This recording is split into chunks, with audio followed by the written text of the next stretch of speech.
বন্ধুরা, আপনারা তো ঢ্যাঁড়সের অনেক রেসিপিই খেয়েছেন, কিন্তু ফুটন্ত জলে ঢ্যাঁড়স দিয়ে এই রেসিপিটা কি আগে কখনো খেয়েছেন?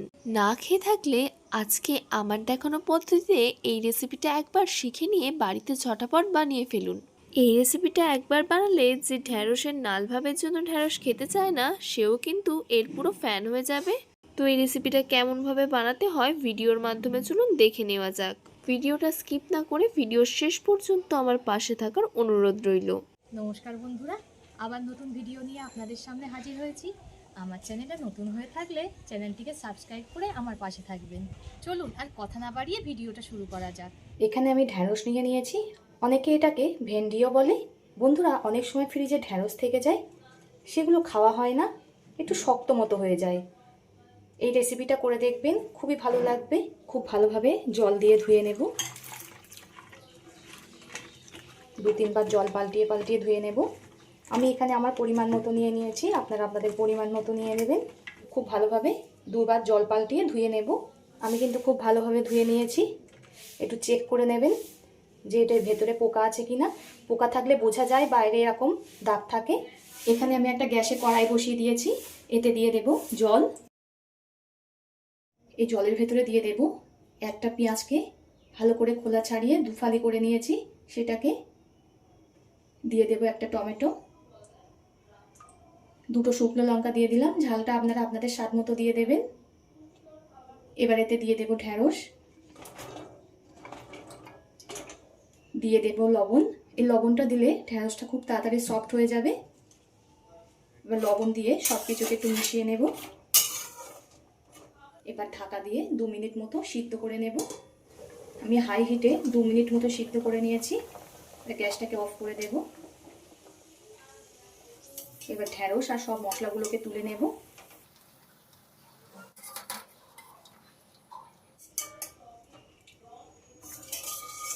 আমি সব কিছু তুলে নিলাম এই জল থেকে।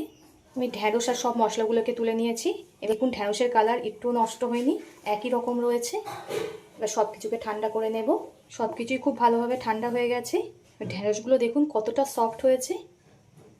প্রথমে এই ঢ্যাঁড়সগুলোকে কেটে নেব। এই 2 সাইড বাদ দিয়ে একটু লম্বা লম্বা করেই কাটবো। আপনারা চাইলে একটু ছোট ছোট করেও কাটতে পারেন। আমার বন্ধুরা কে কোথা থেকে দেখছেন কমেন্ট করে জানাবেন। আপনারা এত সুন্দর সুন্দর কমেন্ট করেন, আমার পড়তে ভীষণই ভালো লাগে। আপনারা এত সুন্দর সুন্দর কমেন্ট করেন, আমার পড়তে ভীষণই ভালো লাগে। এভাবে পাশে থেকে সাপোর্ট করার জন্য সকলকে অসংখ্য ধন্যবাদ। একটু বড় সাইজের ঢ্যাঁড়স হলে তখন 3 ফালি করে নেব। এটা যেমন একটু বড়, এটা 3 টুকরো করে নেব।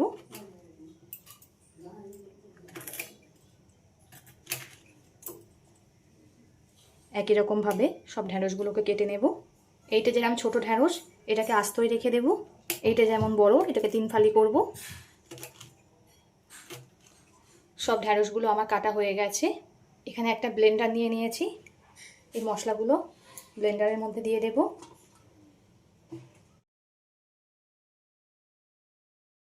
আর টমেটোগুলোর ওপর থেকে এই খোসাগুলো একটু ছাড়িয়ে নেব।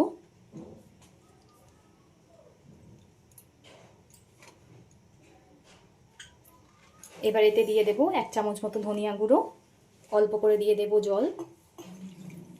আর মশলাটা একটু পেস্ট বানিয়ে নেব। মশলাটা পেস্ট বানানো হয়ে গেছে। যেহেতু রান্নাটা আমি উনানে করব, উনানের জালটা ধরিয়ে কড়াটা বসিয়ে দিয়েছি গরম হতে। এতে দিয়ে দেব সর্ষের তেল। তেলটা খুব ভালোভাবে গরম হয়ে গেছে।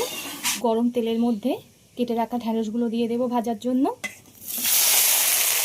ঢ্যাঁড়সগুলো যেহেতু আগে থেকে সিদ্ধ করা ছিল, ভাজতে খুব একটা বেশি সময় লাগবে না।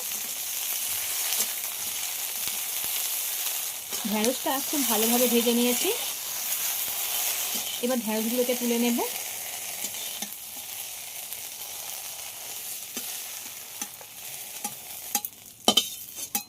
কড়ার মধ্যে আবারও সর্ষের তেল দিয়ে দিলাম।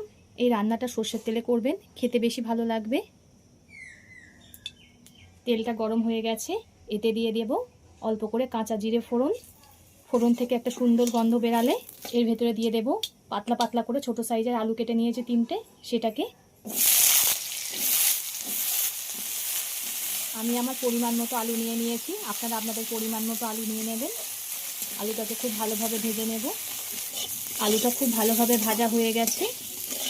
এবার এতে দিয়ে দেবো স্বাদ মতো লবণ, পরিমাণ মতো দিয়ে দেবো হলুদ গুঁড়ো, আর ব্লেন্ডারে যে মশলাটা ব্লেন্ড করে রেখেছিলাম সেটাকে দিয়ে দেবো। মশলাটাকে আলুর সঙ্গে খুব ভালোভাবে কষিয়ে নিতে হবে। বন্ধুরা, ঢ্যাঁড়স আলুর এই রেসিপিটা গরম ভাত, রুটি, পরোটা যে কোনো কিছু দিয়েই খুবই ভালো লাগবে।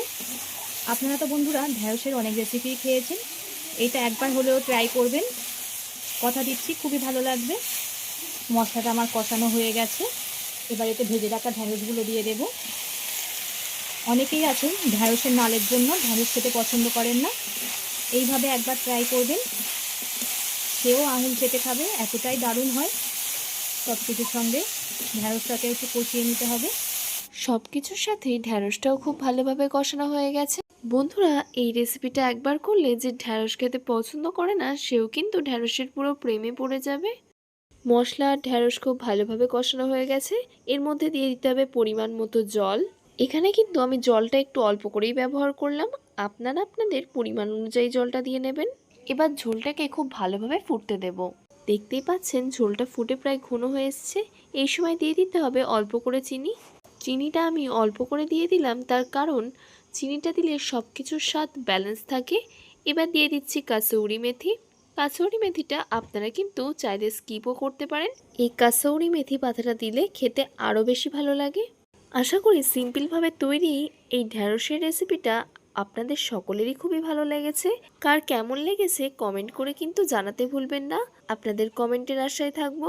তো আজকের ভিডিওটা এই পর্যন্তই। পরবর্তী একটা নতুন ভিডিওতে আপনাদের সাথে আবার দেখা হচ্ছে।